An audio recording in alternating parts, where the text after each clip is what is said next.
"Sir, the kennel area is closed to visitors right now." She said it kindly, the kind that means she's said it before and means it. Patrick didn't argue. He didn't move either. He'd stopped on the gravel path, maybe 20 feet from the chain-link run, and behind the young woman's shoulder, a Belgian Malinois stood at the gate with the absolute, locked attention of a dog that has stopped being a dog and become something else entirely. No bark, no whine. Just weight behind the eyes, pointed at the old man in the faded plaid shirt like a compass finding north. Patrick's hands rested open at his thighs. His eyes moved once gate latch, the wire line of the enclosure, the dog's posture, the slow, deliberate sweep of someone who has spent a lifetime reading a space before stepping into it. "I understand," he said. He didn't leave. He took 2 steps back.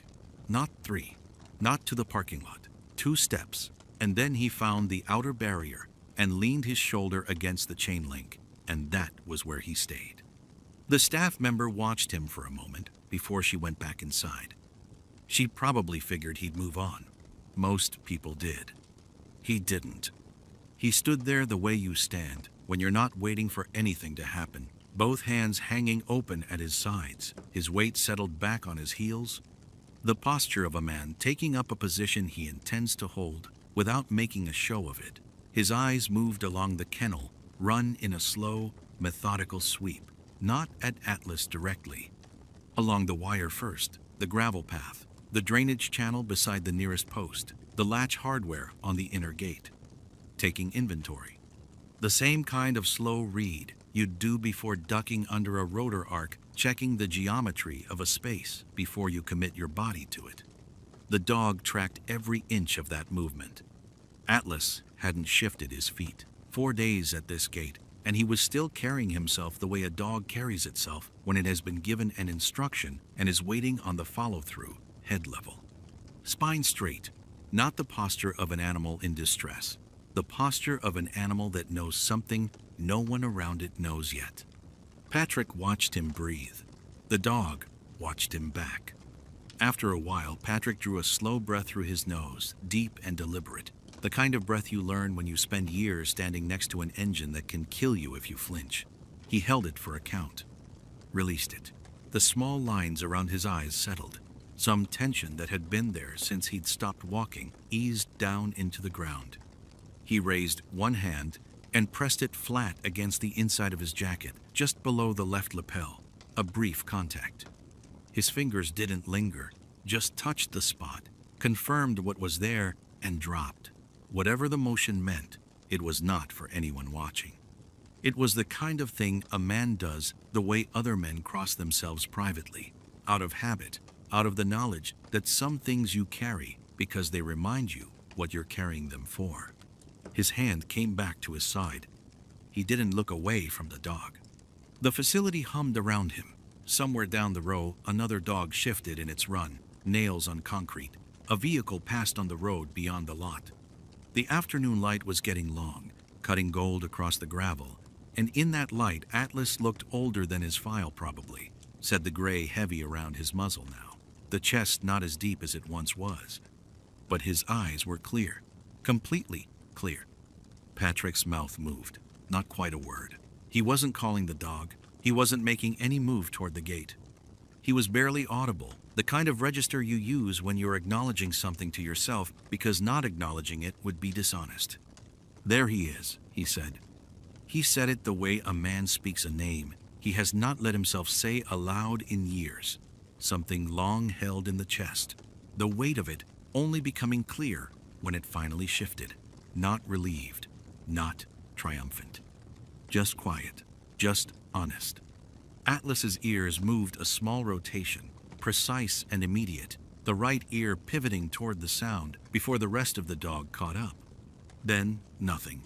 The dog didn't bark, didn't pace, just stood at the gate the way he'd been standing for 4 days and looked at the old man in the worn plaid shirt and waited. Whatever Atlas was holding at that gate, he was still holding it. And Patrick Mandel hadn't moved from the chain link when the facility's afternoon shift came on. You've been out here a while. The young man who said it came through the side gate with a water bottle in one hand and a look on his face that wasn't suspicious so much as careful, early 20s. Sun-worn work shirt, kennel mud on his boots. His name tag read Ezra. Patrick turned from the wire slowly, not startled, just turning the way a man turns when he heard the footsteps 3 seconds ago and waited. Didn't mean to be a problem, Patrick said. Ezra glanced past him at Atlas. The dog hadn't moved. Anchored at the inner gate, facing out, weight balanced forward on both front legs, the way a dog holds a position it was told to hold, and was told nothing after that. He'd do that every day? Patrick asked. Ezra exhaled. His eyes settled on the dog, the way a man's eyes settle on a wound he doesn't know how to treat. 4 days now. Won't leave the gate. We put his food bowl at the far end of the run, back near the shelter, nothing. He'll drink if we bring the water to him, but he won't move to it. Won't come to any of us. He paused. We've had dogs go off routine before. Grief behavior, usually, when a handler passes or someone stops visiting. But this is different. He's not distressed. He's just holding. Patrick's gaze went back to the dog. His breathing slowed the way it sometimes did when he was thinking through something complicated, not slower than a resting man's, but measured in a way that resting men don't bother with. A long draw through the nose, a deliberate release. Has he eaten anything at all? He asked. Some. Enough. He's not shutting down. Ezra turned the water bottle in his hands. The vet cleared him medically 2 days ago. No pain, no neurological flag. Just won't leave that position. Patrick nodded once. Ezra looked at him more directly then. There was something in the old man's questions, the sequence of them, the way he'd skipped the obvious ones and gone straight to intake behavior and food location that didn't sit right with a casual visitor just passing through. Did you know him? Ezra asked. Atlas, did you know him before? A pause. Not a long one, but the kind with weight in it. I knew a dog with that name, Patrick said. He didn't look at Ezra when he said it. Long time ago. That was all he gave. Ezra studied him for another moment, then turned his attention back to the dog. Atlas had not shifted his focus from Patrick for a single second of this conversation. Not once. Every other person who'd walked the gravel path today, staff, a delivery driver, the facility director at Mid-Morning Atlas, had tracked with polite, professional disinterest. This was not that. He came in 8 months ago, Ezra said, softer now. Retired from Lackland. His last handler put in a transfer before the paperwork finished, so the transition was there were gaps. He adjusted okay at first. Ran the yard, ate well, let the staff work him. He stopped. Then, 4 days ago, something changed. We still don't know what triggered it. Patrick's eyes hadn't left the dog. His hands were loose at his sides, thumbs pointing forward, the particular ease of someone who learned long ago not to grip things when they didn't need to. But the set of his jaw had changed. Not hard, something quieter than that. The way a face changes when a man is placing a memory against what he's looking at, measuring the distance between the two. He didn't offer anything more. And Ezra, to his credit, didn't push. He just left the water bottle on the gate post and went back inside, already thinking about what he'd seen in the intake files, already wondering what name to search. Somebody want to tell me why this one isn't with the others? The voice carried from the parking lot before the man did. Ronald Bellini came through the main gate in a pale linen blazer over an open collar shirt, a phone already in one hand, and a woman with a camera bag already trailing him. Plus another man Patrick didn't look at twice, the kind of entourage that exists to confirm someone's importance to themselves. Bellini was maybe 55, well-fed, confident in the way money makes a person confident, not aggressive, not yet, just accustomed to rooms reorganizing themselves around him. He shook the facility director's hand with the warm grip of someone who had donated enough to expect warmth back, and then his eyes found Atlas at the gate, and the warmth reconfigured, into something more managerial. "That one," he said, gesturing with the phone. "What's the situation?" A young woman on staff, Patrick didn't catch her name, began explaining. 4 days at the gate. Routine variation of feeding stations. No response. They were monitoring closely. The vet had been out twice. Nothing physically wrong. Just a behavioral... Right, but we need that run for the photo. Bellini delivered it the way a man delivers a change order, not cruel, just inevitable. The angle from the gate gives us the whole facility behind it. That's the shot my communications team put together. Can we move the dog or not? Patrick, from the outer perimeter rail, did not turn around. The staff member explained again, more carefully this time, that Atlas hadn't responded to relocation attempts, that moving him by force was an option they were trying to avoid. Bellini nodded through it, polite, patient in the way that precedes impatience. "I understand the complexity," he said. "I do. But we flew in for this, and the Foundation's communication cycle is..." He made a small rotating gesture with his phone, the universal signal for larger forces at work. "We have 40 minutes before my team needs to be somewhere else. So, what are the options?" Ass. That was when Patrick turned, not toward Bellini, toward Atlas. The dog was watching Bellini the way working dogs watch things they haven't been told to care about yet.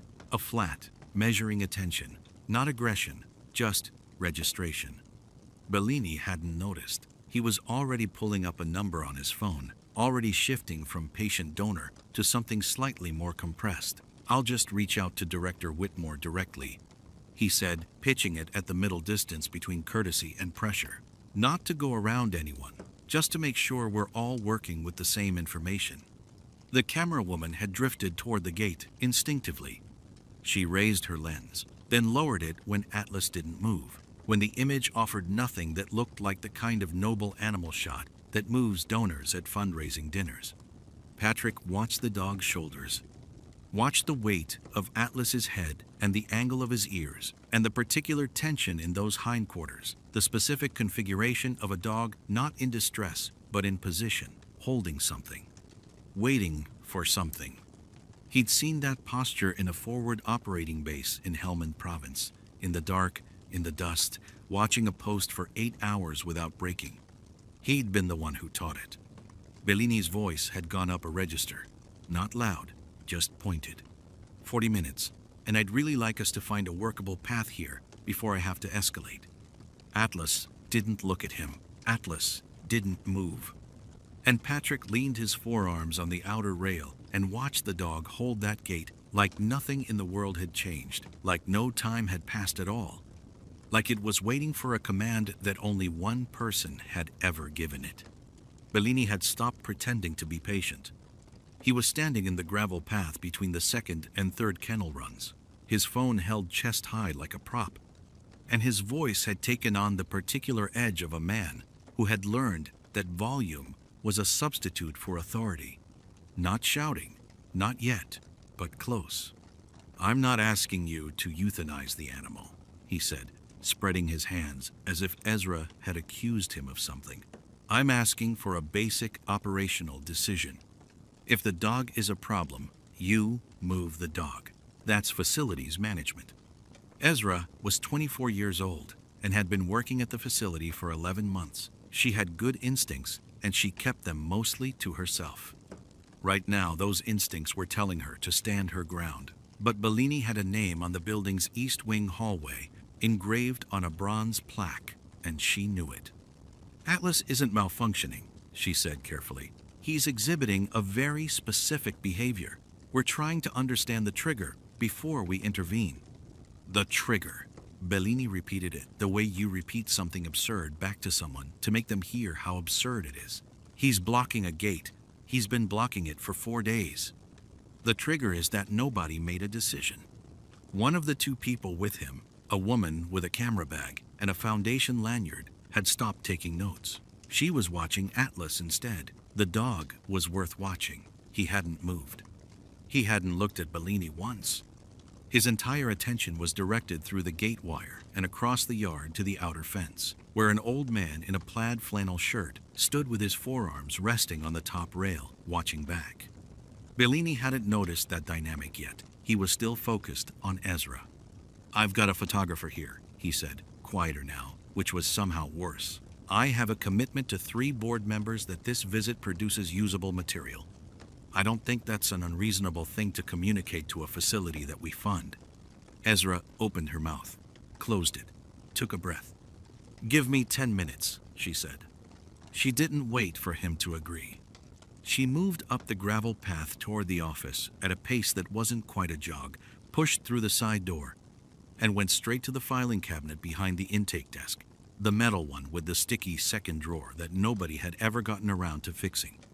Atlas's folder was toward the back of the second-to-last hanging section, thicker than most, because retired military working dogs came with paperwork that civilian rescues never had: service records, deployment logs, handler certifications, transfer documentation. She pulled the folder and set it on the desk and started at the back, where the oldest records would be. The fluorescent light hummed overhead. Outside, she could hear Bellini's voice again, carrying across the yard, still going. She turned past the transfer papers, past the stateside medical records, past the quarantine forms from the receiving facility. And then she hit the original intake documentation from the military handoff, and there was a photograph clipped to the inside of the folder, the way intake coordinators sometimes attach them for continuity. A 4x6 print, edges soft, from years inside a folder. A UH-60 Blackhawk, rotor blades visible at the frame's upper corner. Helmand Province, dust on every surface. A Belgian Malinois, in a working vest, sitting perfectly square beside the left landing skid. And a man in full flight gear standing next to the dog, one hand resting lightly on the animal's shoulder, looking directly at the camera. She knew that face. She'd been talking to it for the last 40 minutes.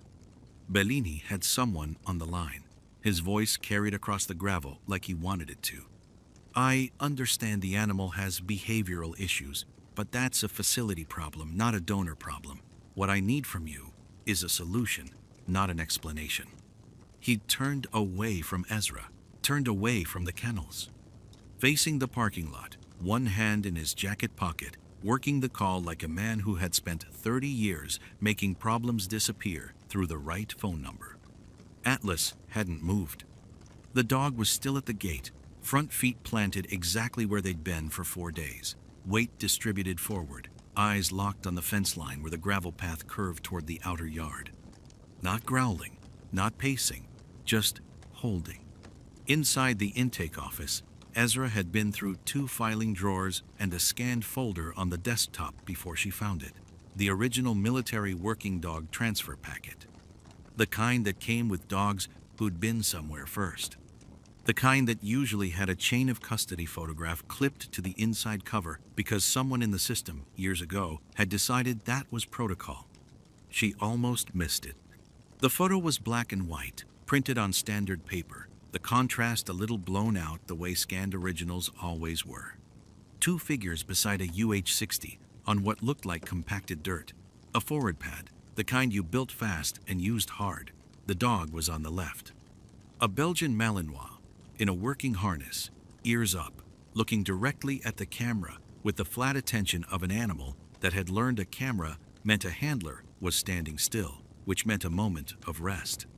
The man on the right was in flight gear, helmet on, visor up.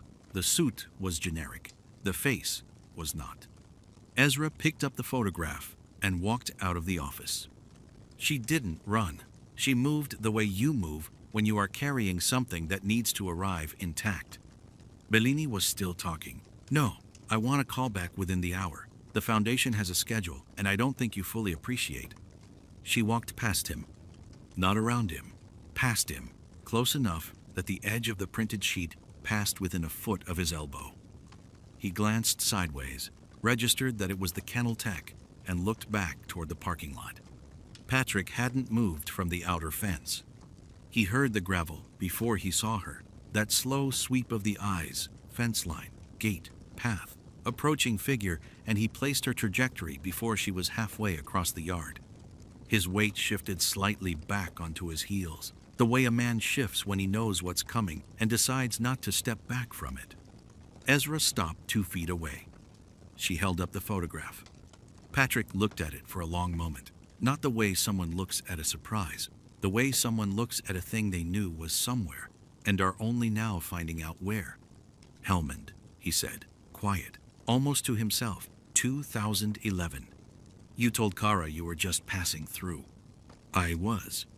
Ezra turned the photograph so it faced outward, toward the kennels, toward the yard, toward the space where Bellini had finally gone quiet mid-sentence, not because anyone had said anything to him, but because the kennel tech had stopped walking when she reached the old man at the fence, and something in that convergence had pulled at the edge of his attention.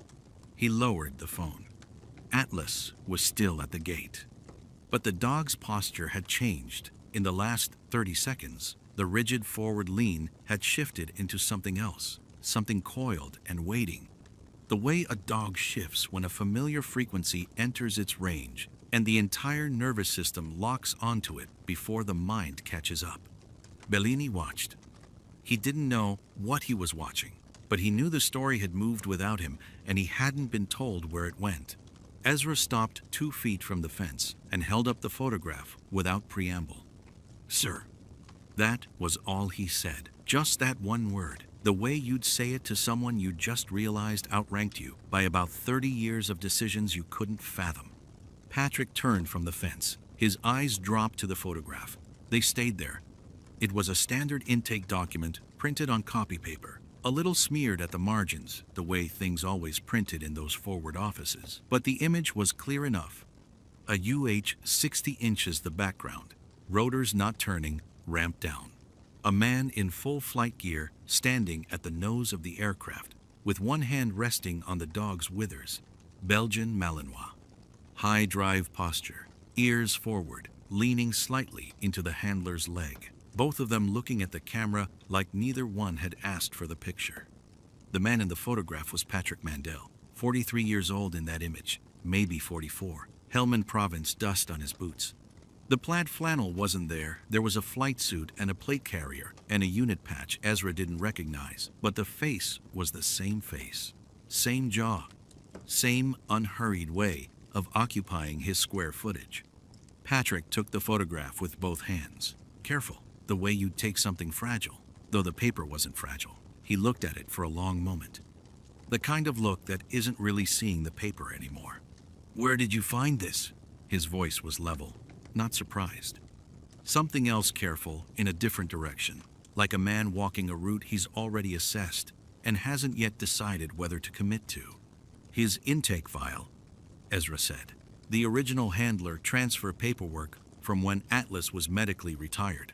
It was in the archive box. The FOB is listed as Camp Dwyer, 2011. Patrick didn't answer right away. His thumb moved a fraction across the edge of the photograph, not a stroke, just a touch, the same economy of motion he'd shown all afternoon. You weren't just passing through the area, Ezra said. It wasn't an accusation. It was the gentlest possible way of saying, I know, and it's all right, and you don't have to keep holding this by yourself. Patrick looked up from the photograph and over to the gate. Atlas hadn't moved. The dog was where he'd been for 4 days. Front paws on the lower rail, weight forward, fixed. But his ears had shifted. Both of them angled toward Patrick with a precision that had nothing to do with hearing and everything to do with something older. No, Patrick said quietly, I wasn't. That was the whole confession. 3 words. No elaboration offered, none extracted. Behind them, Bellini had lowered his phone. He'd ended the call, or let it end at some point in the last 60 seconds, and now he was standing 8 feet back with his 2 associates, none of them speaking. The manufactured urgency that had filled the yard 20 minutes ago had simply vacated him. He was watching Patrick hold the photograph the way you watch something you don't have a frame for and can't pretend you do. His foundation, his photo opportunity, his problem, asset. He didn't say any of it. Ezra was quiet for a moment. Then he looked from the photograph to Atlas to the old man in the worn plaid shirt, and he made a decision. The behavior he's been exhibiting, he said carefully. The gate hold. We've tried every standard release protocol we have. We were talking about sedation this afternoon. He paused. Is there a command he'd know? Something specific to how he was trained? Patrick looked at the photograph one more time. Then he folded it once, with the same unhurried hands, and held it against his chest. Ezra looked at him, not at the photograph, at Patrick. Is that why he won't move? Patrick didn't answer right away. He looked past Ezra toward the gate, where Atlas held his position, shoulders square, weight forward, the same geometry he'd had for 4 days. Not anxious, not confused, waiting. Gate hold, Patrick said. It's a perimeter command. Forward operating base. Salerno used a version of it. We ran our own variant at the FOB outside Sangan. He paused. Dog holds a designated point until the primary handler gives verbal release, specific phrase, specific cadence. You don't just say the word, you say it at the right tempo, the right drop in pitch at the end. Anything else, the dog doesn't register it as the command. Ezra's mouth opened slightly. We've been saying release for 4 days. I know. Every handler on staff. We tried. Wrong voice, Patrick said. Not unkindly, just fact. Behind them, Bellini had stopped moving. His phone was at his side. His entourage had pulled back 2 steps without seeming to notice they'd done it. Ezra looked at the gate, then back at Patrick. He didn't have to ask the question. It was already in the air between them. Patrick's jaw worked once. He looked at Atlas, and Atlas 12 meters away, 4 days without leaving that post, lifted his head a fraction of an inch. Not toward Ezra, toward Patrick. The old man drew a long breath in through his nose. Slow, deliberate. His hands came loose at his sides, the way they always did when he was settling something inside himself. He reached under the left lapel of his jacket, a motion so small it was almost nothing, and his fingers pressed against the fabric where the metal sat against his chest. 1 second. Then his hand dropped. He walked to the gate. Not fast. Not with ceremony. The gravel moved under his boots the same way it had when he was checking rotor clearance on a Black Hawk at O-Dark 31 measured step. Eyes already reading the space ahead, nothing wasted. Atlas watched him come. Patrick stopped 2 feet from the chain link. He looked at the dog for a moment. Atlas's whole body had changed, not moving, but coiled differently now. The rigidity of a held command, replaced by something that looked like the very edge of controlled anticipation. A dog that knew, on some frequency older than language, that the right thing was finally close. Patrick spoke the command. 2 syllables. A drop in register on the second one. The cadence falling away at the end, the way a question doesn't, and a release does. Quiet enough that Ezra caught it, but couldn't quite reconstruct it afterward. Not loud, not theatrical. It sounded like something said between 2 people who had said it before.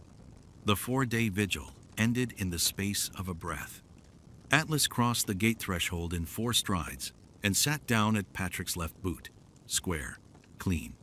The automatic precision of a working dog returning to its handler, not because it was commanded to sit, but because that was where it belonged, and it had always known where that was. Patrick lowered himself to 1 knee. The motion was slow, the way it is when a man's body has a history, a settling of weight through years of hard use. One hand finding his knee for balance, the other coming down to the dog's shoulder. Atlas leaned into it. Not dramatic, just the lean of an animal that had been maintaining its post for 96 hours and could finally exhale. Ezra watched them and said nothing. Bellini said nothing either. He was still standing near the kennel office, with his phone loose in his hand, and the expression on his face was not one he'd arrived with. Atlas didn't move from Patrick's left side, just sat there, weight against the old man's knee, the same way a working dog holds position after a long patrol, not because it's commanded to stay, but because it has nowhere else it needs to be. Patrick's right hand moved through the dog's coat, not petting exactly, more like checking. The way a crew chief runs a palm along a rotor shaft, feeling for vibration, for heat, for anything that shouldn't be there. His breathing had come back to something even slow. In through the nose, out through the mouth. Ezra stood a few feet back. He had the photograph in both hands, not looking at it anymore. He was looking at Patrick. "You were his handler," Ezra said. Not a question, just the sentence finding its shape out loud. Patrick didn't look up. "Primary," he said. "His primary handler went home in February of 11. After that, it was me. And then you came home. Stateside rotation." "Yeah." His hand moved again, across Atlas's shoulder. The dog's eyes were closed. Ezra took a breath. He was 24 years old and had worked this facility for 11 months, and he had seen dogs wait for people before, but not like 4 days, not without food, not without moving from a gate. He shifted his weight and asked the thing he needed to ask. "Why didn't you come back before now?" Patrick was quiet for a long moment, long enough that Bellini, still standing near the office door with his phone at his side, actually stopped watching his own feet and looked up. Then Patrick looked at the dog. Not at Ezra, not at the photograph. At Atlas, who was sitting at his left boot with his eyes closed and his breathing low and easy, like a dog that had finally put something down it had been carrying for a very long time. "I didn't think he'd still be waiting." The gravel path didn't make any sound. No wind came through. The chain link runs behind them held a few other dogs that had gone quiet without anyone asking them to. Patrick's jaw moved once, like he was working something through before he spoke again. His hand had gone flat on Atlas's back, just resting there. No motion, the weight of it all he had to offer. "You leave a dog," he said. "You tell yourself he's fine, that they'll place him somewhere good, that he adapts. Dogs adapt." He paused. "I told myself that for about 3 years. Then I stopped telling myself anything."